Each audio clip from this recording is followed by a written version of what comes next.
আচ্ছা, বাজার যদি 18,000 টাকা থাকে তাহলে এই ভিডিওটা আপনার জন্য।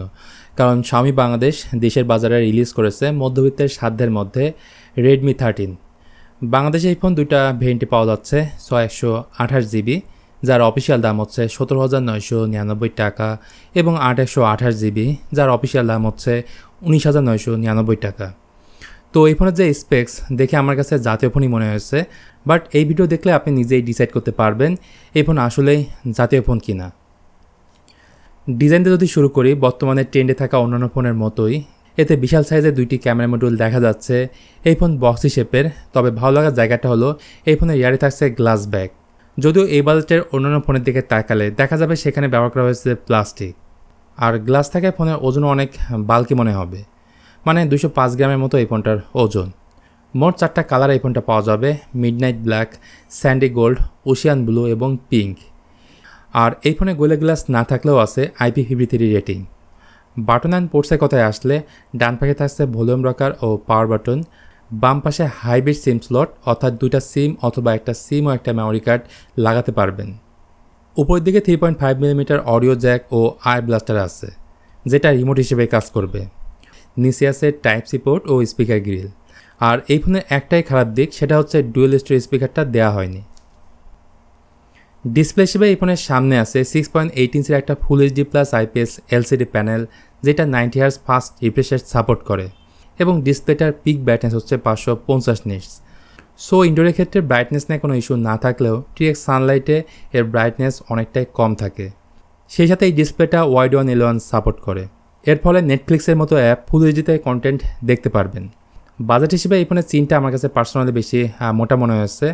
আর ব্যাটারি সেভ করার জন্য আপনি চাইলে 90Hz থেকে 60Hz সিলেক্ট করে দিতে পারেন, সেক্ষেত্রে ব্যাটারি অনেকটাই সেভ হবে। পারফরমেন্সের ক্ষেত্রে এই ফোনে একদমই নতুন একটা প্রসেসর ব্যবহার করা হয়েছে, সেটা হচ্ছে মিডিয়াটেক হেলিও G91 আল্ট্রা, যা 12 ন্যানোমিটার একটা চিপসেট, সাথে Mali-G 52 হচ্ছে এর GPU। এর সাথে থাকছে 6GB ও 8GB র্যাম এবং 128GB স্টোরেজ। বাট আশা করেছিলাম এতে অন্তত UFS টাইপের স্টোরেজ থাকবে, তবে এখানে থাকছে eMMC 5.1 স্টোরেজ টাইপ, যা বাজেট ফোনে একদমই কমন জিনিস। তো এই হিলিও G91 আল্ট্রা এই বছরের মার্চ মাসে লঞ্চ হয়েছে এবং হিলিও G88 এর সাকসেসর, মানে G88 থেকে 10% বেশি ফাস্টার হিলিও G91 আল্ট্রা। এই ফোনে আন্তর্জাতিক স্কোর 2,66,000-এর মতো। তাছাড়া এই চিপসেটে একটা ভালো দিক হচ্ছে 108 মেগাপিক্সেলের ক্যামেরা হ্যান্ডেল করতে পারে। অন্যদিকে Helio G88 64 megapixel camera handle করতে পারে। যাই হোক, ক্যামেরা হিসেবে এই ফোনের পেছনে থাকছে 108 মেগাপিক্সেলের একটা প্রাইমারি ক্যামেরা, সাথে আছে 2 মেগাপিক্সেলের একটা ম্যাক্রো ক্যামেরা। ফটো কোয়ালিটির ক্ষেত্রে বাজেট ফোনের মতো পিক্সেল আউটপুট পাবেন। ব্যাক ক্যামেরাতে maximum 1080p 30fps video record করতে পারবেন। আর সামনে আছে 13 মেগাপিক্সেলের সেলফি ক্যামেরা, আর এই ক্যামেরাতে ভিডিও রেকর্ড করতে পারবেন 1080p 30fps। সফটওয়্যার বা UI হিসেবে এই ফোনে রয়েছে out of the box latest Android 14, যা HyperOS এই ফোনটা রান করবে।